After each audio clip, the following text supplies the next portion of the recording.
Donc, nous allons maintenant vous présenter quelques polyols. Les polyols, comme leur nom indique, polyols. Donc, ils ont plusieurs groupes OH. Donc, les polyols sont caractérisés par plusieurs groupes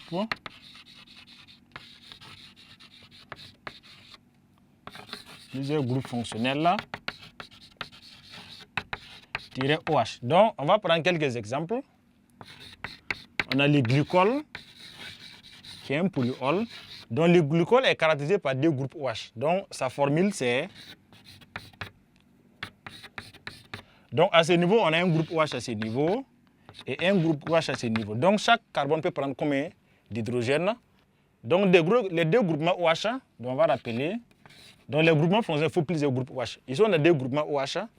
Donc, si le carbone porte un OH et qu'il est lié à l'autre carbone, ça veut dire qu'il a déjà deux liaisons. Il ne peut plus prendre encore que deux autres liaisons, donc des hydrogènes. C'est pareil pour ces carbones qui est lié à ces carbones et à OH, donc il ne peut plus prendre que des hydrogènes. Donc, voilà le glycol. Aussi, on peut ajouter le glycérol. Donc, le glycérol, c'est la même manière, mais là-bas, c'est trois groupements OH.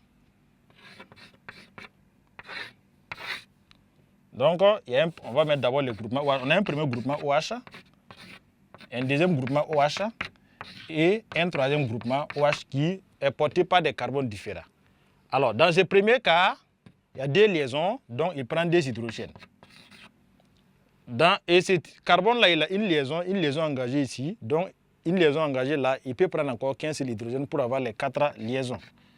Donc, une liaison engagée là-bas. Et pour le dernier, il a engagé deux liaisons. Une liaison avec OH, une liaison avec ce carbone. Il reste des hydrogènes. Donc, voici les exemples. Mais les noms, dans la nomenclature classique que nous avons vu précédemment, pour ces alcools, son nom sera le... Donc, c'est comme un... Si on avait affaire à un alcane, c'est l'éthane. Donc, ici, ça va être... Maintenant, comme il a deux OH, là, on va mettre l'autre, c'est le numéro 1, l'autre, c'est le numéro 2. Donc, c'est éthane 1, D, diol. Donc, on va poser les positions des deux groupements OH. Donc, c'est 1, D, diol. Alors, pour le glycérol, on va essayer aussi de donner son nom dans la nomenclature classique. Alors, là-bas, c'est les 1, D, 3, donc c'est le propane. Donc, propane. Alors, un OH le premier carbone, un OH le deuxième, un OH le troisième. Donc, ça fait 1,D,3. Et comme c'est jusqu'à 3 OH, on met triol. Donc, voici ces deux exemples. Les glycols comme le glycérol peuvent être utilisés pour synthétiser les polyesters. Et également, on peut les utiliser dans certaines réactions chimiques pour concevoir certains produits pharmaceutiques, comme pour faire la synthèse de la glycérine. Donc, ces élèves, ces apprenants, c'est ce qu'on avait appris de façon globale sur les alcools et les polyols. Donc, nous allons maintenant essayer de poursuivre et voir maintenant quelques réactions, quelques propriétés des alcools de façon générale. Donc, nous allons passer maintenant au grand D sur les propriétés des alcools. Grand D, propriétés des alcools.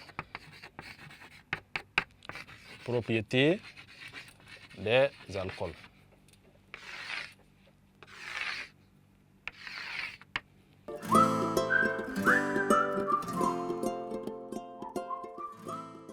Donc, après, nous allons voir quelques propriétés chimiques maintenant des alcools, c'est-à-dire les réactions que les alcools peuvent subir. Donc, on va essayer de voir quelques-uns. Entre autres, nous allons voir la combustion des alcools. Nous allons voir la déshydratation des alcools, la réaction avec le sodium et l'estérification. Donc, l'une des propriétés, donc, combustion.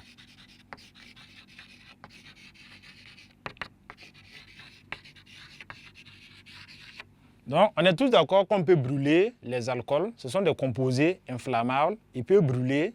Et comme les alcools contiennent des carbones et des hydrogènes, la combustion va produire de l'eau et du dioxyde de carbone. Donc, si on prend un alcool, la forme générale CN, H2N plus DO. Donc, quand on brûle en présence de OD, ça donne du COD plus H2O. Donc, l'élève doit être en mesure d'équilibrer cette équation.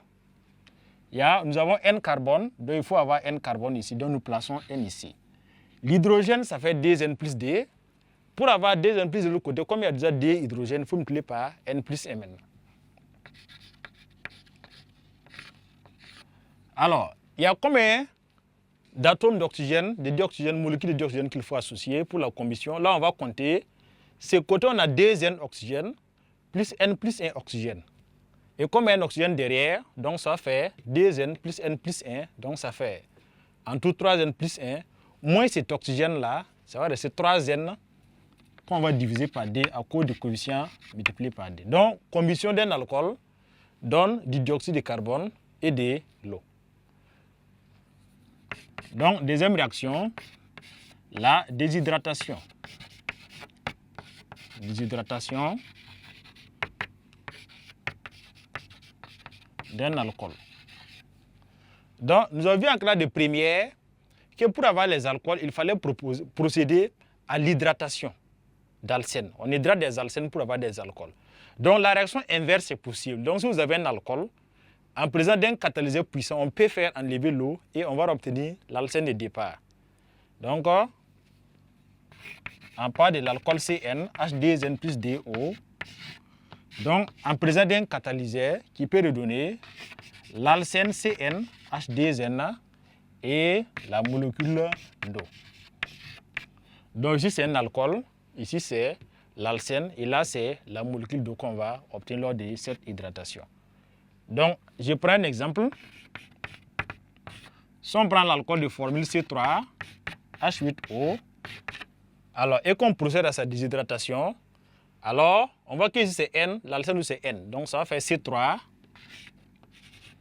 Et l'alcène, comme c'est C3H2N, ça va faire C3H6. Plus ça, une molécule d'eau, H2O. Donc, voici l'une des propriétés des alcools.